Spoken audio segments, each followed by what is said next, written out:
Brothers, listen closely. There is power in what a man reveals, but there's also wisdom in what a man conceals. Not every truth is for every moment. Not every emotion is for every audience. And not every burden is for every heart. God gave men strength, not just physical, but emotional and spiritual strength to cover, to protect, to lead.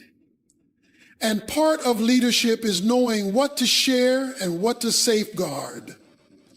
There are 5 things a man must always hide from a woman, not because he's being deceptive, but because he's being wise, strategic, and godly.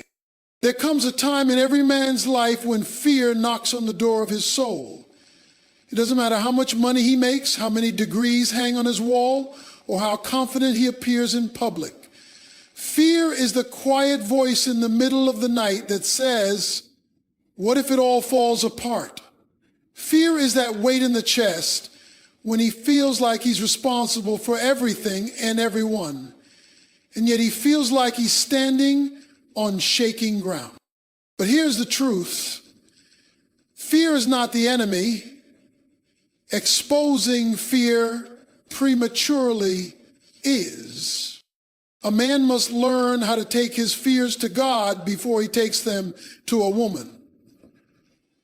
That's not deception. That's not hiding in shame. That's wisdom. That's leadership. That's spiritual covering. Because when a man makes his fears the foundation of his words, he builds his house on sand.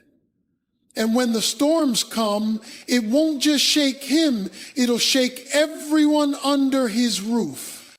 See, God created man to be the image of his strength on earth. Not because a man doesn't feel weak sometimes, not because a man doesn't have questions, but because God designed a man to be anchored in something greater than himself. And when a woman looks to a man, she's looking for that anchor. She wants to feel, even in chaos, that he's connected to something unshakable. If she sees him drowning in panic, where will she find her safety? When fear grips your heart, the worst thing you can do is dump that fear on the woman God gave you to protect. Because once you pass that fear to her, it multiplies. She starts to feel unsafe. She starts questioning your leadership. She starts wondering if the man she trusted has lost his way. It's not that she's incapable of handling hard truths. It's that a woman's design is different. She was never created to be the pillar. She was made to be covered by it. If you make her your therapist before you make God your refuge, you're putting her in a position she was never meant to fill. You're calling her to carry something that belongs at the feet of the Father. This is why the word says, cast all your anxieties on him because he cares for you. God never told you to cast your fear on your woman. He told you to bring it to him because he's the only one strong enough to carry it without collapsing. When you pray in the secret place, when you cry out to God in your closet, when you fall on your face before the King of Kings, that's when your fear gets transformed into wisdom. That's when your panic becomes strategy. That's when your anxiety becomes authority. And when you step back into the room, she doesn't even need to know what storm you just walked through, because what she sees is a man who's been with God. This doesn't mean you fake it. It doesn't mean you lie. It doesn't mean you act like everything's perfect. It means you lead your house with faith, not fear. You acknowledge the pressure, but you respond with purpose. You feel the weight, but you walk in wisdom. You sense the storm, but you speak peace. When Jesus was on the boat and the waves were crashing, what did the disciples do? They panicked. They cried out. And what did Jesus say? Peace, be still. Why? Because his peace wasn't based on the weather. It was based on his connection with the Father. That's how a man must walk. A man must learn to calm storms before they reach his home. He must learn to silence his soul before the winds touch his wife. Your fears are real, but they're not final. What matters is what you do with them. Do you let them shape your words? Do you let them steal your confidence? Do you bring them to your woman in hopes that she'll fix them? Or do you bring them to your God who already has the solution? Every man will face seasons where he feels like things are slipping. His job feels unstable. His future feels uncertain. His strength feels small. But what defines a man is not what he feels, it's where he runs. If you run to your woman first, you're looking for security in the wrong place. But if you run to your Father in heaven, you come back fortified. He doesn't need to hear every fear in your heart. What she needs is a man who has stared fear in the face, took it to the throne, and came back standing. She needs to look at you and see not perfection, but presence. The presence of a man who knows where his help comes from. A man who fights his battles in the spirit and walks with peace in the physical. A man who can be shaking on the inside, but still be solid on the outside, not because he's pretending, but because he's been in the presence of God. So when fear comes, and it will, you don't suppress it and you don't spread it. You submit it, you take it to the one who holds your future, and you walk like you trust him.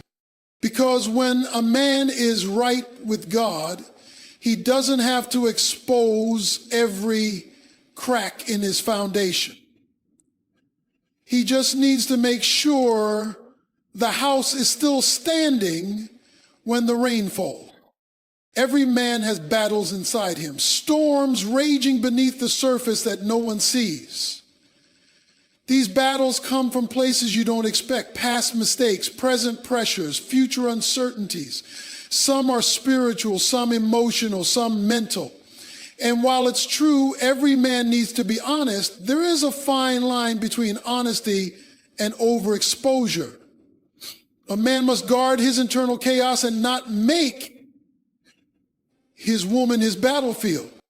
The enemy loves to stir up confusion in a man's mind. He loves to twist thoughts until clarity disappears and the man begins to feel like he's fighting a war he can't win. It's easy to want to vent, to share every moment of doubt or frustration with the woman he loves. But what many men don't realize is that there is a sacred role a woman plays. A role of support, encouragement, and partnership. She's not the one called to carry the full weight of a man's internal turmoil.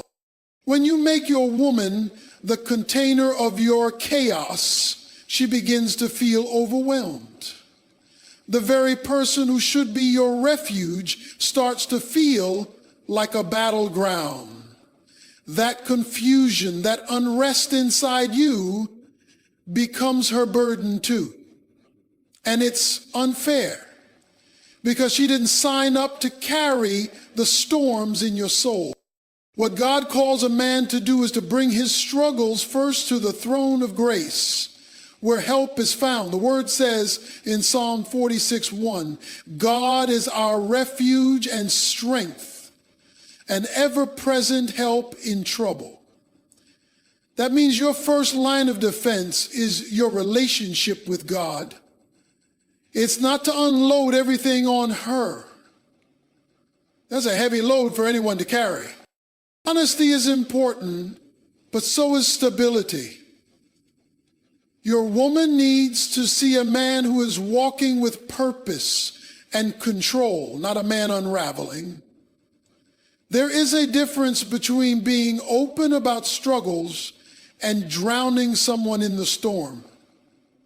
When your internal chaos spills out unchecked, it creates confusion and fear. It makes her question if the man she loves is truly leading. The man who handles his chaos wisely is a man who has learned to process internally first through prayer, reflection, and sometimes even solitude. He takes time to sift through his thoughts, to bring order to the confusion, to hear God's voice above the noise. When he's done, he shares what needs to be shared in a way that builds up, not breaks down. That's true leadership. It means you are responsible for managing your emotions, your thoughts, your spiritual warfare.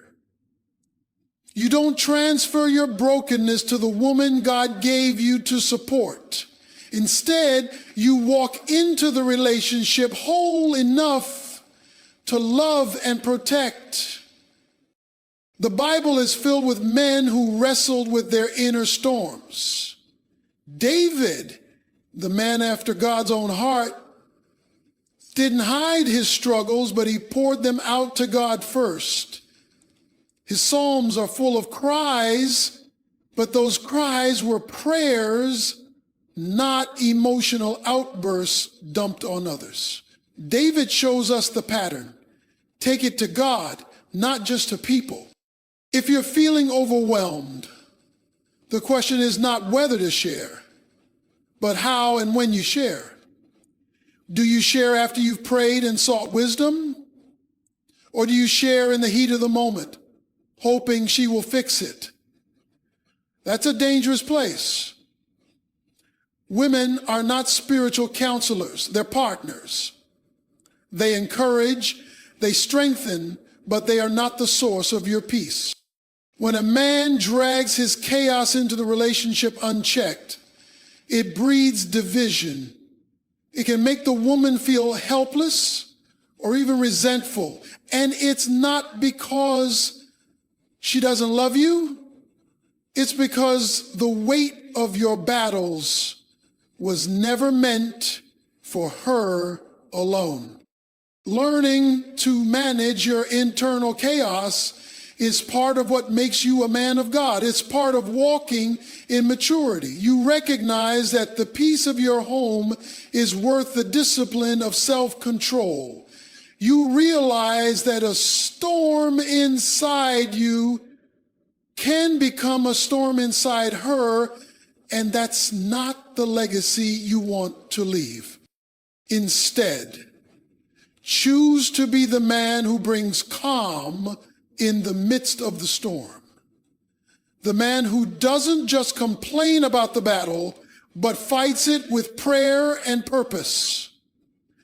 The man who understands that the strongest thing he can do is to be emotionally disciplined. That kind of man carries peace into his home, not turmoil. Don't confuse vulnerability with emotional dumping. Vulnerability is showing your heart in a way that invites connection and growth. Emotional dumping is unloading every messy thought without processing or purpose. A wise man knows the difference. Your woman wants to stand with you, not carry you. She wants to encourage you, not counsel you. And she needs to see that you are walking in faith even when things are hard. When she sees that, her confidence in you grows. When she sees you unraveling, her confidence wavers. So the next time the chaos rises, don't run to her first. Run to God first. Pour out your heart in prayer. Seek clarity in the Word. Wrestle with your thoughts in the quiet place. When you've brought order to your internal storms, then bring what's left to your woman. Not the whole hurricane, just the calm after the storm. There is power in a man who can hold his peace under pressure. There is honor in a man who guards his soul so his home can be a refuge. The world doesn't need more men who broadcast their breakdowns. It needs more men who have learned to process their pain privately so their families can live in peace publicly. Remember, internal chaos is natural, but unchecked chaos is destructive. Your role is to manage it, not multiply it. Be the man who knows how to walk through the fire and still bring warmth, not destruction, to the ones he loves. Every man faces seasons when money feels tight, when bills pile up, when the pressure to provide weighs heavy on his shoulders. Financial struggles are part of life, but how a man handles those struggles says everything about his character and his leadership. The temptation to share every financial weakness with a woman is strong. After all, she's your partner, right? But there are certain vulnerabilities a man must guard closely, and his financial weaknesses are one of those. It's not about hiding or being secretive. It's about being responsible and strategic in what you share, because how you manage money publicly affects the security of your home. Money is not just numbers on a bank statement. It's the foundation upon which trust and provision rest. When a man exposes financial confusion, mismanagement, or failure without a clear plan, he breeds instability. A woman can handle hard times, but she needs to see a man who has a vision for change, not one who is drowning in chaos. You don't want to hand her a broken ship without a compass and expect her to steer it. God calls men to be stewards, not just spenders. The Bible says in Proverbs 27:23, "Be sure you know the condition of your flocks. Give careful attention to your herds." Stewardship means knowing your financial situation inside and out. It means planning, budgeting, and seeking wisdom before decisions are made. It means not just reacting to crises, but preparing for them. When a man shares every financial struggle with his woman before he has taken steps to correct it, he puts her in a vulnerable position. Suddenly, she's not just a partner, she becomes a caretaker of his mistakes. She worries about the next paycheck, the bills, the future, because she's been made aware of a problem that hasn't yet been addressed. That's a heavy load for anyone to carry. A wise man takes responsibility. He seeks counsel. He prays for wisdom. He develops a plan. He doesn't reveal every financial weakness until he's ready to show progress and hope. Building financial security takes time, discipline, and sometimes sacrifice. It's not a moment to broadcast failure. It's a moment to work in silence until there is fruit. When a man builds quietly, he protects his woman from unnecessary stress and fear. He lets her see the results of his labor, not the confusion behind the scenes. She can then stand with him, confident in his direction and leadership. This doesn't mean you pretend everything is perfect. Honesty is important, but honesty that breeds faith, not fear. God also reminds us that money is a tool, not the master. The love of money is the root of all kinds of evil, 1 Timothy 6:10, but the responsible management of it is a sign of maturity. A man who handles his finances well is a man who honors God because he understands that every blessing comes from him and must be used wisely.